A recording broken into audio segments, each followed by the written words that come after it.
Welcome to Atheist Witch, a podcast for witches or any curious minds to learn more about a non-theistic approach to witchcraft.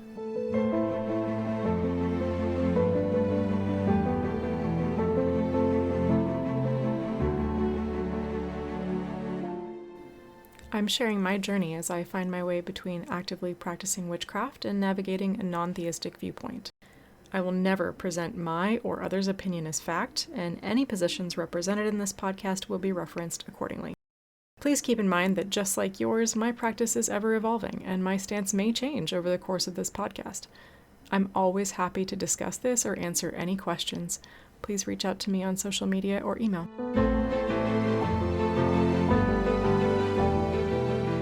Welcome to the 9th episode of the Atheist Witch podcast, Correspondences. In today's episode, I'll take a few minutes to share with you some of my recent personal practice, then take a deeper dive into correspondences and how I use them in practice as an atheist witch. Today, I'm going to start out a little differently than usual. I thought I'd share with you some of my recent personal practice. If you enjoy this segment, please comment or reach out to me on social media. I'd love to hear your feedback and whether you'd like to hear more like this. Recently, I got some bad news. I will spare you the details, but something I worked very hard for just didn't pan out for me the way that I had hoped it would. My initial response to this news was honestly to be crushed and to begin to doubt myself. However, before I got too deep into a dark hole, I reminded myself that I'm a witch, and witches are people who take control of their lives for the better. Why do I practice witchcraft if not for moments like this one? As I stated towards the end of my last episode, your physical body is your foundation, and it's important to care for yourself. Therefore, the first step I took as a witch was to see to my physical needs. Although I did not feel like it at all, I made sure I had balanced meals with good protein and plenty of water to stay hydrated. My mind was preoccupied, and that often disrupts my sleep, so I did what I could to ensure I had a good night's rest. When you're reeling mentally or emotionally, it can be a lot harder to care for yourself, but it's also the most important time to do so. See to the big things first and have grace with yourself on everything else. The next thing I needed to do in order to take control of myself and my situation was to process my emotions. I needed to feel my feelings. In this particular case, that took the form of listening to music, working out, dancing around between weightlifting sets, and throwing a few punches at the punching bag. More than anything, I gave myself permission to be sad or angry or whatever came up, knowing that I would move on and not wallow in my feelings. It's important to instead consider how you'd rather feel. How does your preferred emotion feel to you physically? What memories does it bring up? Any colors or sensations? And when you're ready, you can lean into that preferred emotion and then move on with your day. Sometimes I'm not even sure what my preferred emotion might be. And in this case, I just wanted to remember that I'm at the helm, steering the ship, but I wasn't quite sure where I was steering it to next. So the next step I took was divination. What could I learn from this situation, and where do I actually want to go next?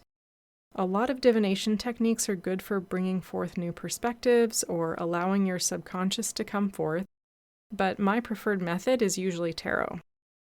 So when I felt ready to move on, I grounded, centered, quieted my mind, and pulled a small tarot spread. This particular spread consists of 3 cards: what is unknown about the situation, what is blocking me, and how to proceed for best results. Again, I'll spare you the details of the reading because it's not going to mean much without context, but I will say it was very helpful for me to gain some perspective on the situation. And it reminded me to take stock of my life, to be thankful, and not to wallow in self-pity. At this point, I've caught up to where I actually am in this process, but I'd like to share what I plan to do next. As you may have gathered, I do tend to meditate a lot. I find it a very useful tool for relaxing and calming my mind, and taking advantage of my depth of imagination to help me solve my problems. There are so many different meditation methods, but one of my favorites is journeying or hedge riding.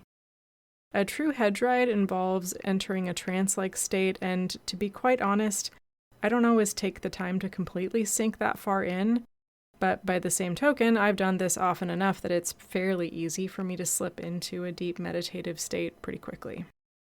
I love meditative journeying because it completely opens up my imagination and my subconscious mind and allows me to process events, questions, or difficult thoughts from new angles.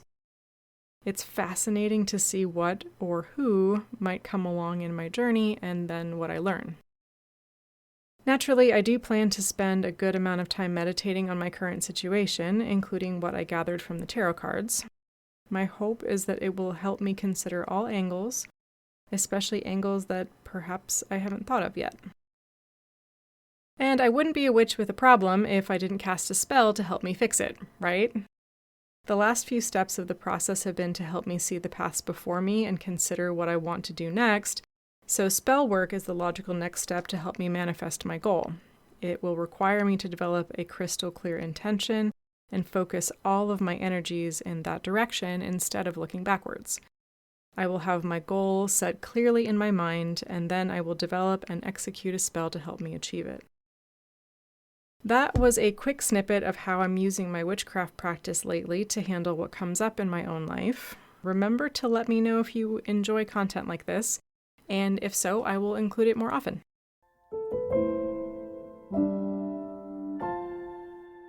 Next up, I will jump into the main topic of today's episode, correspondences. We've discussed correspondences and associations in a couple of episodes already, which clearly indicates how important they are in my practice. First of all, where do correspondences come from? They're usually one of the first things witches start to learn about, and we never really stop. My personal theory about the importance of correspondences and associations has to do with how the human brain works. We are relational thinkers. When we take in a new bit of information, our brain compares it to all of the other bits of information we've picked up in our lifetimes in order to categorize and store it properly. Therefore, we enjoy creating patterns and making these connections. Every time we recognize a pattern, especially one with a positive association, our brain releases a small burst of dopamine. Naturally, this means that over time we create and collect these associations, and there's pleasure to be had in using them. Not only that, but we can assume all generations of humans who came before us have been creating these connections as well and passing those down as wisdom. As with all other aspects of magic, we can use this to our advantage.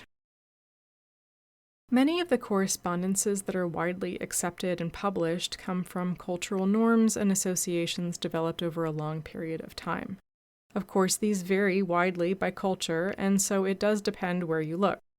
For example, the color red in one place or culture could mean sex, passion, or anger, and in another it could be the color of celebration or even mourning. Many crystal and gemstone correspondences are based on the color of the stone.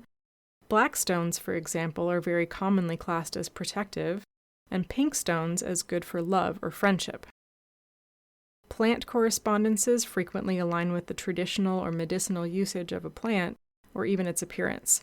Thorny, poisonous plants are often cited for baneful magic, and St. John's wort, a plant with bright yellow flowers that is traditionally used to combat depression, is associated with happiness and strength. The most common usage for correspondences is in spellwork, whereupon a witch will select colors, plants, crystals, times, even animals, imagery, runes, or materials that will support the purpose and the intention of the spellwork. In the Rituals and Spellcraft episode, I used the example of an abundance and prosperity spell. For this spell, I chose correspondences like the colors green and gold, olive oil, basil, peppermint, and wine. As we've established, correspondences are mental associations and patterns that you create, so they can be used in a broad variety of ways across your practice. Color and smell are highly accessible correspondences that we've discussed plenty of times now. You can use these in your environment to help create your mindset. Think along the lines of paint colors, clothing or bedding colors, candles, and incense.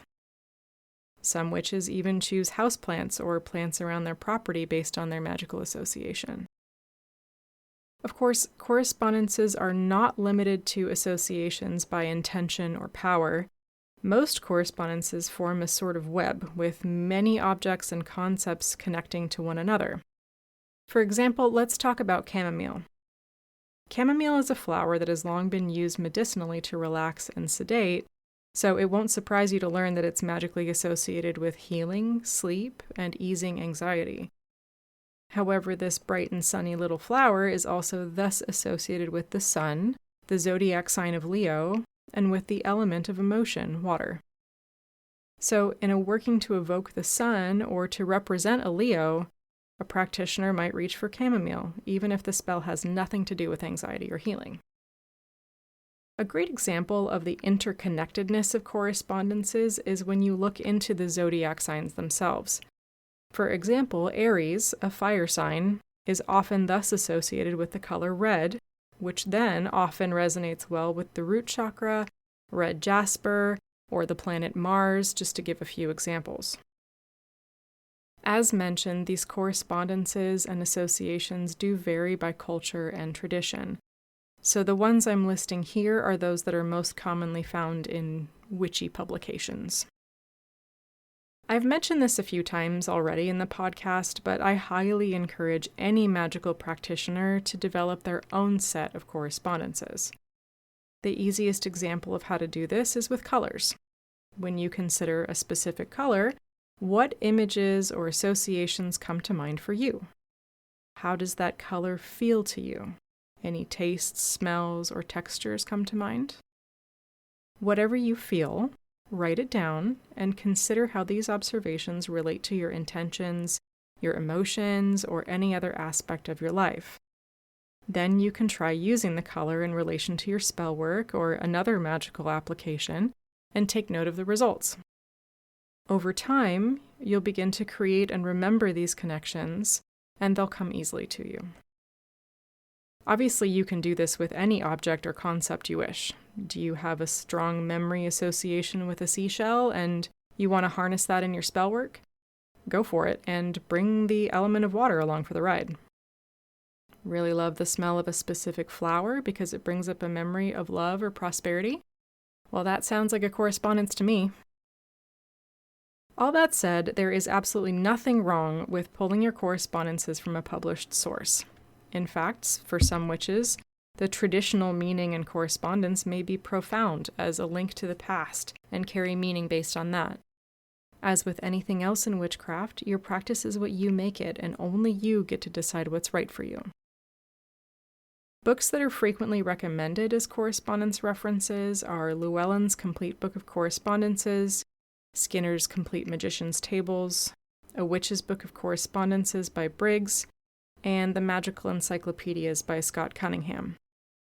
You may also wish to research correspondences that are derived from any specific traditions that resonate for you. This concludes today's episode. Thank you for joining me for episode 9 of the Atheist Witch podcast on correspondences. In addition to today's episode, please also enjoy this year's third bonus episode, Beltane, released simultaneously. I will be traveling over the next month, so unfortunately I will have to take a short break from the podcast. Join me again on June 2nd for the next episode of the Atheist Witch podcast, Divination. Thanks again for listening, and I'll talk with you soon.